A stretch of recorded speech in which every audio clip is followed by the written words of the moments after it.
al final no hay un expositor, entonces de pronto podríamos tener un tiempito de eso. A esta persona me podría sugerir que también la relatoría más bien contuviera el diálogo y la intercambio de preguntas y respuestas y se hicieran primero las preguntas y las respuestas. O sea, yo prefiero hacerlo al revés, porque se lo puede volver muy largo. Sí. Entonces, al final, de pronto podríamos tratar de hacer entre todos ese recordar que esa construcción es importante, la de los intercambios, me parece. Sí. Bueno, entonces,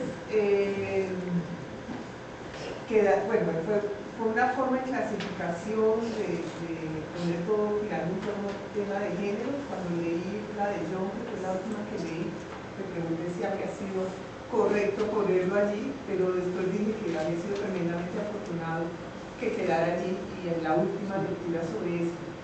Las ponencias todas hablan, curiosamente todas son de procesos de investigación de maestría, y todas están paradas en momentos distintos de los procesos investigativos, y eso les da su carácter diferencial. La de Hernando está en un proceso de construir el proyecto de investigación, mientras que el maestro Mario ya tiene un proyecto hecho, está en el proceso de aprobarlo. Lina nos ofrece ya un trabajo coordinado hecho, donde ya puede empezar a jugar también con las indagaciones que hizo, y yo nos está mostrando los avances de ese proceso investigativo. Eso da la medida de que están ubicadas en momentos distintos frente a la investigación. Hernando, la pregunta tanto Hernando como Mario están instalados en las preguntas al maestro. Es muy interesante. Los dos son maestros de arte danzario, los dos son maestros de ballet, como el programa de alguna forma ampara, provoca, cuestiona, de manera que estos dos maestros frente a la enseñanza del ballet se están preguntando qué hacer con el ballet, que es como dice el maestro Mario, una tecnología de género, y cómo enseñar allí. Hernando está preguntándose cómo tratar lo femenino, lo masculino en el ballet, cuando ha sido construido por la mirada masculina, y cuál sería el rol del maestro al respecto. Señalo dos cositas como para ir pensando al respecto, que las miradas que Hernando nos trae a colación están en rangos diferentes. Hay una mirada que sería la del coreógrafo, cuando nos habla de Glasis, habría la mirada de los intérpretes que hablan de su propia experiencia, y habría otra mirada que sería la de la propia obra. Entonces, eso crea como rutas que habría que empezar a mirar, porque hay unas tensiones según los roles de lo que se está preguntando. En el texto que yo escribí, una cosa que me pareció muy interesante era que al poner en la voz de por ejemplo, los intérpretes, eso de por sí historiza el tema, que es de las cosas más difíciles en danza, que se historice la propia danza y se historice lo que se dice en la danza. Entonces, los mismos intérpretes, como esa que tomas de Nacho Duato, que puedes después recogerla, él da cuenta de la imposibilidad de una pregunta en el presente cuando estaba hablando de su formación cuando era un niño, y la España de ese entonces no cabía ni siquiera esas preguntas. Entonces, y otra cosa que me parece muy bella en Hernando es que las preguntas de su texto no son retóricas, no son preguntas que se hacen uno para poder hacer una exposición, sino son preguntas vivenciales del maestro, que está dando cuenta de forma además muy evidente y descarnada de sus propias dudas. Eso tiene una dimensión existencial que me parece muy bella.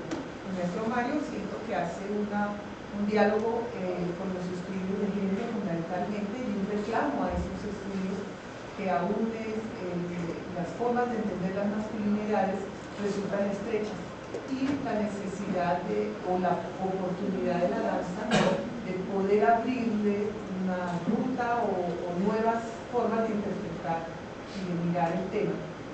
O sea, la necesidad, como dice en su título, de verlas en movimiento. Pone presente su experiencia de maestro, y una cosa que me parece muy interesante es como él aparece en la voz de él hablando con los autores y dando cuenta emocionalmente también cómo esos autores lo pueden afectar o no. Tendría varias preguntas allí. Habría una sensibilidad masculina, una sensibilidad, cuando hay una pregunta si esas sensibilidades están allí, es posible, habría una de ellas. Y habría otra cosa que me llama la atención, que es frente a esa enorme posibilidad que se abre a la agencia de los muchachos haciendo ballet para hablar de su masculinidad o definirla o decirla de alguna manera. Sin embargo, cuando se abre lo femenino no tiene esa misma riqueza, se catapulta todo a una experiencia como en relación con unos paradigmas burgueses. Y bueno, habría que eso también verlo en cuestión, no creo que sea tan unívoco, hay muchas voces al respecto. En los dos, como están en la pregunta sobre la educación, pues queda en proceso la pregunta sobre los escenarios didácticos, los escenarios pedagógicos, las didácticas elegidas y el cuestionamiento a las mismas. Y de paso también una pregunta sobre una historización sobre cuerpos, sobre historia, sobre danza y sobre el arte. Frente a Lina, hoy ya, como hablamos, hemos presentado un trabajo ya acabado y habría, tiene la riqueza pues ya de que puede dar un panorama mucho más redondo y complejo de lo que está diciendo, pone presente su lugar de investigadora, las perspectivas que utiliza, las metodologías que usó y se instala en el lugar de los muchachos y las vivencias que ella realiza van más allá del lugar propio de hacer la danza. Ella también se va para la experiencia familiar y la experiencia escolar, entonces trata de hacer una mirada vivencial con una búsqueda. Mi pregunta es si ese valor catártico un poco que se le da a la experiencia en danza no tiene también que ver con la labor del etnógrafo, del investigador, el ser un interlocutor de esta y de la riqueza del papel de la palabra en la danza, que en general no aparece, ¿no? Cuando aparece el etnógrafo y te pregunta, aparece la oportunidad de dar cuenta de ella y empezar a otorgar sentido. Y me llama la atención pues cuando nos trae lo del grupo Maudí, no olvidar que también eso es una tercera escena, ¿sí? Indudablemente está metida en el terreno del espectáculo representando lo que. Y yo, que creo que fui muy afortunado en el final, porque mientras un poco todas las ponencias están instaladas en preguntas sobre el ser, pensando en el diálogo con Paula Silva ayer y mi primera exposición, siento que no está sobre el estar, sobre cómo se da la danza en la escena, o sea, su perspectiva, yo creo que nos lanza a un terreno que en Colombia es bastante inocuo, no existe casi, que es la crítica de danza, y se va a instalar en las obras y va a ponerlas en diálogo y en tensión para tratar de llevar a cabo sus ideas.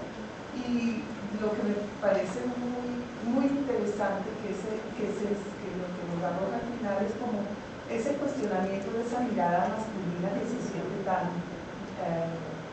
difícil de mover en las propias experiencias, como a través, metiéndose exactamente en el terreno que ha sido el arquetipo de cómo esa mirada masculina es representada y coarta, y sin embargo rompe ese terreno, no saliéndose de la misma mirada, sino dando cuenta de una forma de trazar esas miradas y que, bueno, la risa como la gran ruptura de estas cosas que pueden ser tan dolorosas y contingentes. Dejo ahí para que haya